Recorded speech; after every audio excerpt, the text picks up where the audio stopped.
Savez-vous que les aliments peuvent vous aider pendant la période de la périménopause et de la ménopause? Bonjour, je suis Béatrice, je suis coach en nutrition et je vous apporte toutes les réponses. Alors la ménopause, c'est une phase naturelle dans la vie d'une femme qui marque l'arrêt définitif de ses menstruations et de sa fertilité. Elle arrive en général entre 45 et 55 ans. Donc avant la ménopause, il y a la périménopause où les ovaires de la femme commencent à produire moins d'oestrogène et de progestérone. Les cycles menstruels deviennent irréguliers et certains inconforts peuvent apparaître. Et donc cette période elle dure entre 4 et 10 ans. Alors pourquoi on a des inconforts? Parce que en fait les hormones sont des messagères qui vont indiquer à votre corps comment il doit fonctionner pour être sain et fort. Donc, ces hormones, elles vont dire à vos muscles de grandir, à vos os de se former, elles vont réguler votre température, votre appétit et votre stockage de masse grasse. Donc, lorsque l'on rentre dans la phase de la périménopause, toutes ces hormones, elles commencent à travailler de façon désordonnée.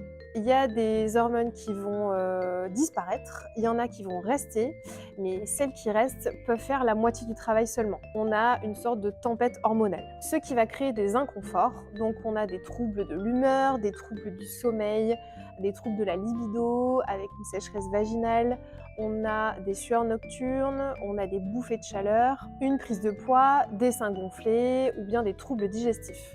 Donc pour bien vivre la périménopause et la ménopause où l'organisme est plutôt au ralenti ou en tout cas perturbé, il faut vraiment adapter son hygiène de vie et particulièrement son alimentation. Alors, on va favoriser des aliments riches en calcium et en vitamine D. Donc le calcium, il va intervenir pour la santé des os et lorsqu'on rentre dans la phase de périménopause ou de ménopause, nos os sont fragilisés, on a des risques d'ostéoporose. Donc quand on veut augmenter sa consommation de calcium, on pense souvent aux produits laitiers.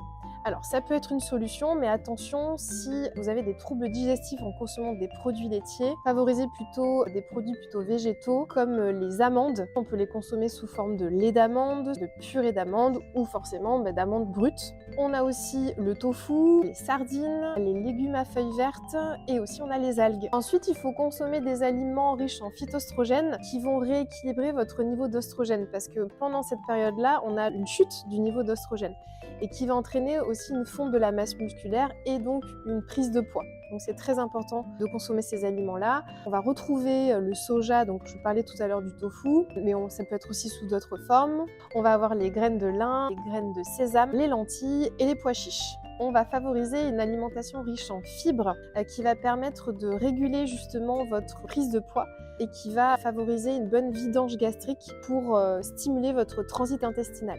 Donc on va retrouver les fruits et légumes, c'est vraiment les végétaux dans lesquels il y a des fibres. On a aussi les légumineuses, les grains entiers comme le pain complet, les céréales complètes ou le riz brun. Aussi, on va favoriser une alimentation riche en acides gras oméga 3. Ils vont aider à réduire les inflammations et à soutenir votre santé cardiovasculaire. On va avoir tout ce qui est poisson gras, la truite, le saumon, le maquereau et on va retrouver les graines, donc là c'est plutôt les graines de chia, mais aussi les graines de lin et aussi les noix. Et enfin, il faut boire suffisamment d'eau. Le corps a besoin de boire à minimum 1,5 litre d'eau et l'eau, ça va être un élément clé pour la santé de votre corps, mais aussi de votre peau qui va avoir tendance malheureusement à vieillir. Donc ça va permettre d'avoir une peau plus souple. Voilà, donc ça c'était des conseils pour adapter votre alimentation, mais n'oubliez pas qu'il faut voir votre hygiène de vie dans la globalité, qu'il faut pratiquer une activité physique régulière, qu'il faut aussi limiter la consommation de tabac, d'alcool, de café, mais aussi de sucre ajouté. Et surtout, si toutes ces adaptations ne sont pas suffisantes, n'hésitez pas à consulter votre médecin. Mais j'espère que cette vidéo vous a été utile pour mieux vivre cette période de périménopause et de ménopause. Et puis je vous dis à très bientôt pour de nouveaux conseils.